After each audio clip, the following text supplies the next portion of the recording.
Hello everyone, মেসেঞ্জারে কিন্তু নতুন একটা আপডেট চলে আসছে মেটা এআই নামে। দেখতে পাচ্ছেন এটা কিন্তু সবার মোবাইলে কিন্তু চলে আসছে। তো সবাই কিন্তু এটাকে দেখে আতঙ্কে রয়েছে বা চিন্তিত রয়েছে।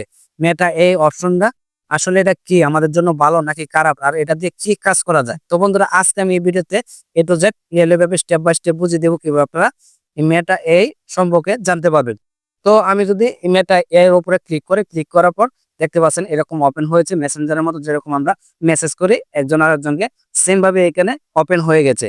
তো এখন যদি আমি এটাকে একটা মেসেজ দেই, দেখি তারা কি আমাকে বলে।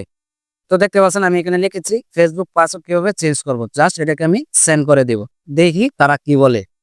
তো দেখতে পাচ্ছেন সাথে সাথে কিন্তু তারা একটা মেসেজ দিয়ে দিয়েছে কিভাবে ফেসবুকের পাসওয়ার্ড চেঞ্জ করতে হয়, কি কি স্টেপ আপনাদেরকে অনুসরণ করতে হবে, তারা কিন্তু এখানে বলে দিয়েছে। তো আমি যেটা মনে করি, মেটা এআই এটা আমাদের কোনো খারাপ উদ্দেশ্য নিয়ে আসেনি, আমাদের ভালোর জন্য এসেছে। আপনি যে কোনো বিষয় নিয়ে তাদেরকে প্রশ্ন করতে পারেন, তারা আপনাদেরকে উত্তর দিয়ে দিবে, যে কোনো প্রবলেম আপনি এখান থেকে সলভ করতে পারবেন। তো আশা করি বুঝতে পেরেছে আসলে কি কাজে দেয়।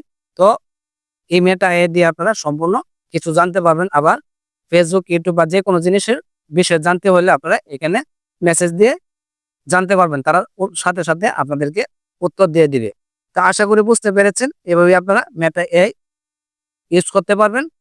তো আজকের এই পর্যন্তই, দেখা হবে অন্য কোনো ভিডিওতে। ভালো থাকবেন, সুস্থ থাকবেন, আল্লাহ হাফেজ।